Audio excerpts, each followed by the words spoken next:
podemos afirmar que la Biblia es la palabra de Dios? ¿Por qué decimos que los 66 libros que la conforman son verdaderamente el mensaje de Dios para la humanidad?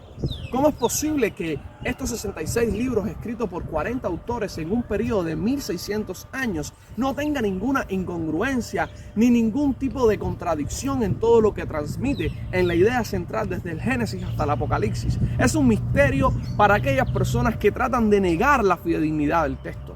Cuando analizamos, la Biblia tiene todos los componentes históricos para demostrar su fidedignidad en sí misma.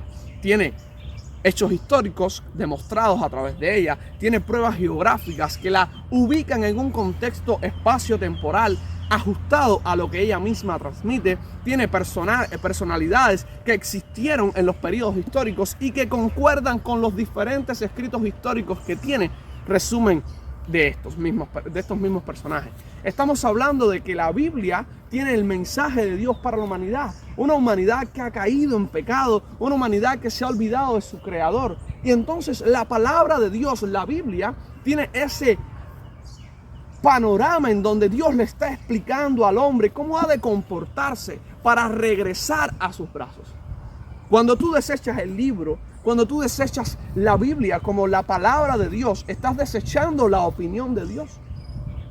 Estás desechando de que el Creador le dice a la humanidad: es necesario que entiendas que mi palabra es viva, es eficaz y que cumple un propósito cuando sale de mi boca, la cual cuando regresa a mí no vuelve nunca vacía. Entonces, cuando entendemos que la palabra de Dios, lo que hoy constituimos como la Biblia, los 66 libros del Antiguo Testamento y del Nuevo Testamento en su conjunto, te vienen a ministrar, te vienen a enseñar que lo que tú opinas no es superior a lo que la Biblia está opinando. Entonces, ahí, solo entonces, cuando entendemos que ella es la palabra de Dios, nuestras vidas pueden ser transformadas verdaderamente.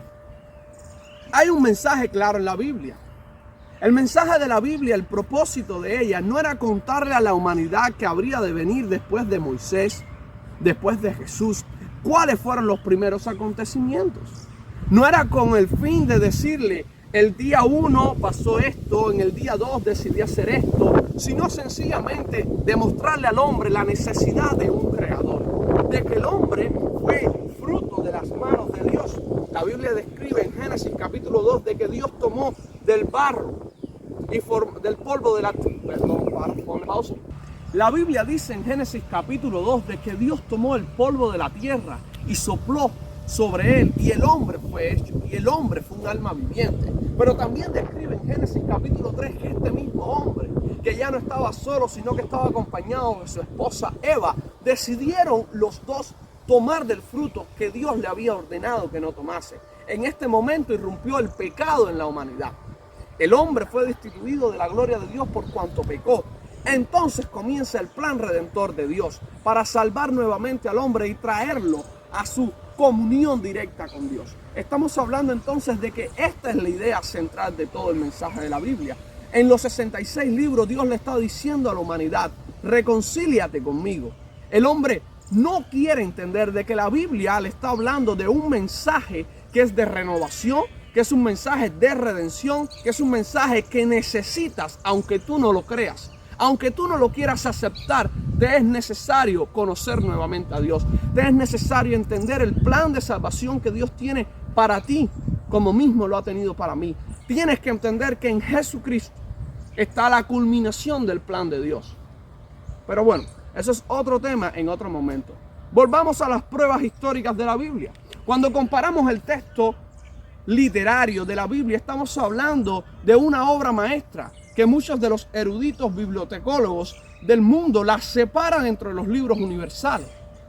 Es un texto que en las pruebas históricas, el Nuevo Testamento solo consta de más de 6.000 papiros demostrativos de que la Biblia es la palabra de Dios, que confirman cada uno de los hechos. Hay 4 historiadores no cristianos que demuestran que Jesucristo fue un personaje histórico y que existió.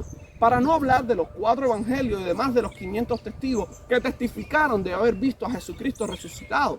La Biblia no solamente es un mensaje renovador, no solamente es un mensaje en donde muestra las culturas históricas, no es solamente un mensaje en donde va mostrando toda la historia del pueblo de Israel, sino que es un mensaje en donde Dios le está diciendo a la humanidad de este tiempo: arrepiéntanse y reconviértanse a mí.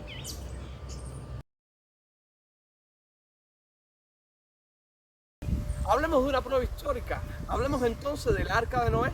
Por diferentes tiempos se dijo que el Arca de Noé no era un relato histórico que la Biblia recogía verdaderamente, sino que era una alusión a un texto, a un cuento de pasada.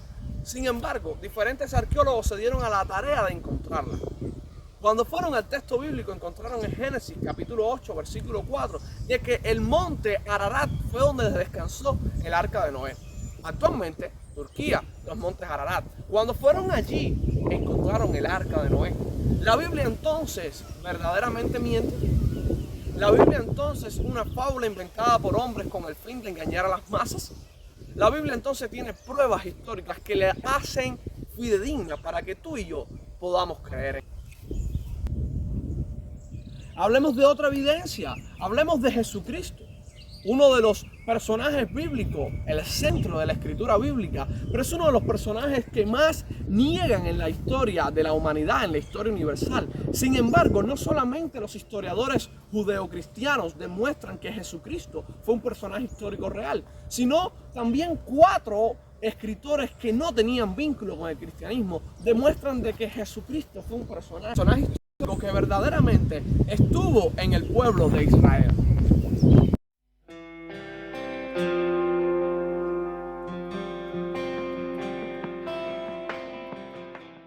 Una evidencia más, hablemos del periodo de escritura de los textos del Nuevo Testamento. Hablamos de que los textos del Nuevo Testamento tienen un lapso de tiempo entre el año 60 y el año 160 después de la muerte de Jesucristo. Es decir, después de los acontecimientos que narran sus textos, estamos hablando de los primeros papiros que demuestran su fidelidad. ¿Qué textos más cercanos podemos hablar de los libros universales, hablando en un periodo competitivo verdaderamente con la Biblia? Hablamos de la Ilíada, con casi 300 años después de la vida de Homero. La Biblia, sin embargo, es el único texto que en vida de los testigos fieles de Jesucristo tuvieron primeras escrituras. Hablamos de los discípulos de Jesús, hablamos de los apóstoles del Cordero, hablamos de Juan, hablamos de Pedro, hablamos de Santiago, hablamos de Judas.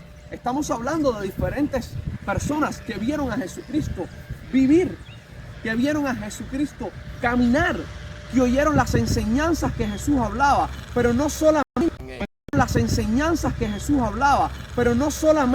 vieron las enseñanzas de Jesús hablar, sino que experimentaron la prueba que más contradice a la lógica humana y que da la fe compuesta de la vida. De que no solamente escucharon las enseñanzas de Jesús, no solamente caminaron con Jesús, sino que también fueron testigos del proceso de muerte, crucifixión y resurrección de Jesucristo.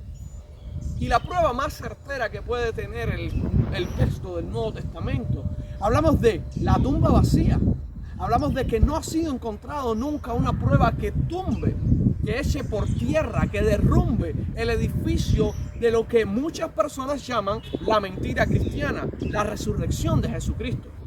Dijera, en palabras del apóstol Pablo, podemos citar de que si Cristo no resucitó de entre los muertos, entonces vana es nuestra fe. Demostrando que Jesucristo no resucitó de entre los muertos, negarían por completo la Escritura. Los 66 libros que constituyen la Biblia lo negarían por completo. Sin embargo, siglo XXI, y aún así en el año 2021 no hemos podido negar la veracidad del texto bíblico. Por esto es que te puedo decir de que la Biblia verdaderamente es la palabra de Dios. Para no hablarte de algunas curiosidades, como que es el libro que mayor persecución ha sufrido, el vidas ha cambiado, el libro que tiene consejos pasados que se aplican para el hoy, para el mañana y para mucho más allá de lo que tú y yo podremos experimentar en vida, a no ser que Jesucristo venga antes. La prueba más contundente de que la Biblia es la palabra de Dios en la cual podemos tener fe tú y yo, es sencillamente el hecho de que Jesucristo resucitó de entre los muertos y nadie lo ha podido negar actualmente. Así, me despido hasta el próximo encuentro y te invito a que si te gustó este video de mi canal, te suscribas en la campanita y le des like.